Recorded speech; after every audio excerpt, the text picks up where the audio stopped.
پہلے زمانے میں ہوتا یہ تھا کہ کوئی فنکشن ہوتا تھا، کوئی پروگرام ہوتا تھا، اس پروگرام کے اندر جو مالدار لوگ ہوتے تھے وہ جمع ہوتے تھے، پیسے جمع کرتے تھے اور ایک ناچنے والی عورت کو بلاتے تھے، وہ ناچتی تھی اور اس کے اوپر اس طرح کر کے نوٹ جو ہے وہ پھینکے جاتے تھے۔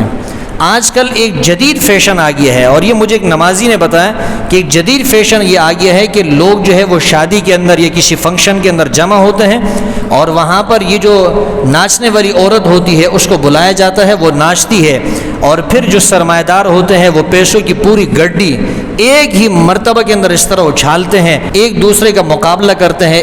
ایک کہتا ہے کہ میں اتنی گڈیاں پھینکوں گا، دوسرا کہتا ہے کہ میں پیسوں کی اتنی گڈیاں پھینکوں گا۔ اب یہ پیسوں کی گڈیاں جو ہم پھینکتے ہیں کس پر پھینکتے ہیں؟ ایک ناچنے والی عورت پر۔ یہ عورت کو، وہ اجنبی عورت ہے، اس کو ہم نچوا رہے ہیں، تو یہ ایک گناہ کا کام ہے، ایک معصیت کا کام ہے، نافرمانی کا کام ہے۔ پھر اس کے اوپر جو ہم پیسے خرچ کر رہے ہیں، وہ جو پیسے ہم اس کے اوپر یوں پھینک رہے ہیں، یہ بھی فضول خرچی ہے۔ اور اس کے ساتھ ساتھ وہ پیسے جب نیچے گرتے ہیں تو اس کے اوپر ناچنے والی عورت بھی پاؤں رکھتی ہے اور اس کے اوپر جو وہاں پیسے پھینکنے والے ہیں، جو اس کو بٹورنے والے ہیں، جمع کرنے والے ہیں، اس کو اٹھانے والے ہیں، وہ بھی اس کے اوپر پاؤں رکھتے ہیں۔ تو ایک طریقے سے یہ رزق کی ناقدری بھی ہے، اور رزق کی ناقدری نہیں کرنی چاہیے، یہ فضول خرچی ہے۔ اللہ فرماتے ہیں وَلَا تُبَذِّرْ تَبْذِيرًا، فضول خرچی نہیں کرنی، إِنَّ الْمُبَذِّرِينَ كَانُوا إِخْوَانَ الشَّيَاطِينَ، فضول خرچی کرنے والے یہ شیطان کے بھائی ہیں۔ میں ایک آدمی کو جانتا ہوں، اس نے 8 سال سعودیہ کے اندر گزارے ہیں مزدوری کرنے کے لیے۔ کیوں؟ تاکہ میں زیادہ پیسے جمع کروں، زیادہ پیسے کماؤں، اور پھر جب میری شادی ہو تو بڑی دھوم دھام کے ساتھ شادی ہو، لوگ کہے کہ واہ واہ اس نے تو کیا شادی کی ہے، کتنا پیسہ اس نے خرچ کیا ہے، اور ناچنے والی عورتوں پہ اس نے کتنے پیسے لٹائے ہیں، کتنے پیسے اس نے اڑائے ہیں۔ 8 سال سعودی کے اندر رہا، 8 سال اپنی ماں سے دور رہا، 8 سال اپنے باپ سے دور رہا، اپنے رشتہ داروں سے دور رہا، دین کے لیے نہیں، صرف اور صرف پیسے کمانے کے لیے، اور پھر ان پیسوں کو کہاں خرچ کرنا ہے؟ شادی کے اندر اڑانا ہے، فضول خرچی کرنی ہے۔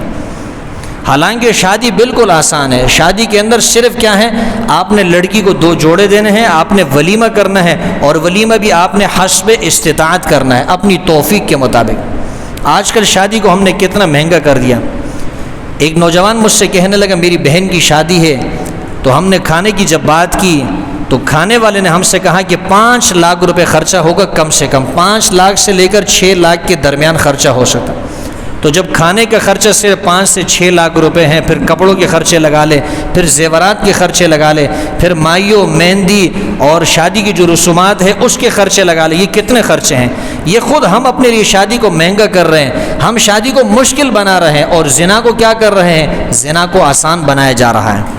حالانکہ ہونا یہ چاہیے تھا کہ زنا کو مشکل بنا دیا جاتا، زنا کی سزا اتنی سخت ہو جاتی کہ زنا کا کوئی تصور نہ کرتا، زنا کا کوئی سوچتا نہیں، اور شادی کو اتنا آسان کر دیا جاتا کہ کوئی کسی آدمی کی زنا کی طرف رغبت نہیں ہوتی، میلان نہیں ہوتا، آسانی کے ساتھ کوئی بھی آدمی شادی کر سکتا ہوتا۔ تو بہرحال یہ جو ایک فیشن چل پڑا ہے کہ عورتوں کو نچوایا جاتا ہے، پہلے تو اس پر ایک ایک نوٹ یوں نچاور کیا جاتا تھا، اور اب پوری کی پوری گڈی جو ہے وہ اس طرح ہوا کے اندر اڑا دی جاتی ہے، اور اس کے اندر ہمارے بچوں کو کیا تربیت کی جاتی ہے، ان کو کیا سبق دیا جاتا ہے؟ یہ نوجوانوں کو ہم سبق دے رہے ہیں کہ بھئی آپ نے کل کو بڑے ہو کر پیسے کمانا ہے، اور پھر اس طریقے سے طوائف کے اوپر جو ہے اس کو لوٹانا ہے۔ پھر ایک آدمی جب حلال طریقے سے نہیں کما سکتا تو پھر وہ اپنی عیاشی کے لیے وہ ناجائز طریقے سے پیسے کمانے کی کوشش کرتا ہے، اور جب ناجائز طریقے سے انسان پیسے کماتا ہے تو پھر وہ گنہگار ہوتا ہے، اس کی دنیا بھی برباد ہوتی ہے، اس کی آخرت جو ہے وہ بھی برباد ہوتی ہے۔ بلکہ بعض علاقوں کے اندر تو آپ نے دیکھا ہوگا، بعض خطیب جو ہوتے ہیں، مقررین حضرات، بڑے پرجوش خطیب ہوتے ہیں، بڑے پرجوش مقررین ہوتے ہیں، بڑے شعلہ افروز تقریریں وہ کرتے ہیں، تو کچھ لوگ ان کے اوپر بھی پیسے گرا رہے ہوتے ہیں۔ میری اپنی ذاتی رائے یہ ہے کہ خطیبوں کے اوپر، مقررین کے اوپر بھی اس طرح کے پیسے نہیں گرانے چاہیے، یہ بھی روزی کی ناقدری ہے۔ اگر آپ کو اس خطیب سے محبت ہے، اس مقرر سے محبت ہے، آپ پیسے لا کے، اگر آپ یہ چاہتے ہیں کہ دوسروں کو ترغیب ملے، آپ سب کے سامنے اس کے ہاتھ میں دے دیں، اس کی جولی میں رکھ دیں، لیکن اس کے سر کے اوپر پیسے اس طرح رکھ کے پھینکنا، میری اپنی ذاتی رائے یہ ہے کہ یہ بھی پیسے کی توہین ہے، اس طرح بھی نہیں کرنا چاہیے۔ میرے ایک دوست ہے یہاں کراچی کے اندر، اس کی دکان ہے، ماربل کی دکان ہے، کافی ٹائم ہو گیا میری اس سے ملاقات بھی نہیں ہوئی۔ میں ایک دفعہ اس کی دکان پہ گیا، اس کے ساتھ دکان میں بیٹھا ہوا تھا، تو مجھ سے کہنے لگے مولوی صاحب وہ سامنے آپ کو مکینک کی دکان نظر آ رہی ہے؟ میں نے کہا بالکل مجھے نظر آ رہی ہے۔ سامنے ایک مکینک کی دکان تھی، موٹر سائیکلوں کی دکان تھی۔ تو اس نے مجھ سے کہا کہ یہ جو مکینک کی دکان ہے، میں اس کے مکینک والے کے پاس اپنی بائک لے کر گیا، موٹر سائیکل لے کر گیا۔ اس سے میں نے کہا کہ یار میری موٹر سائیکل میں سے آواز آ رہی ہے۔ تو وہ مکینک مجھ سے کہنے لگا کہ بھئی آواز کہاں سے آ رہی ہے؟ میرا دوست کہنے لگا کہ یہ جو انجن ہے نا، انجن اس کا جو اگلا حصہ ہے جہاں 4 نٹ لگے ہوتے ہیں، یہاں پہ میں نے اپنا پاؤں رکھا اور میں نے اس سے کہا کہ یہاں سے مجھے آواز محسوس ہوتی ہے۔ وہ دوست مجھ سے کہنے لگا کہ اس مکینک نے میرے پاؤں کو یوں جھٹکا دیا اور کہنے لگا کہ حضرت آپ ہماری روزی کے اوپر لات مار رہے ہیں، یہ تو ہماری روزی ہے، آپ نے اس کے اوپر لات رکھ دی ہے۔ آپ اندازہ لگائیں ایک مکینک آدمی ہے، اس کو اپنی روزی کی کتنی قدر ہے۔ یہ جو مکینک لوگ ہوتے ہیں جن کے پاس اوزار ہوتے ہیں، یہ اپنے اوزار کی بڑی قدر کرتے ہیں۔ کام کرنے کے بعد اپنے اوزار کو صاف کر کے اس کو سنبھال کے جو ہے رکھ دیتے ہیں، اس کی ناقدری نہیں کرتے۔ وہ کہتے ہیں یہی ہماری روزی ہے، اگر ہم اس کی قدر نہیں کریں گے تو اس کا مطلب یہ ہے کہ ہم اپنی روزی سے خود اپنے آپ کو محروم کر رہے ہیں۔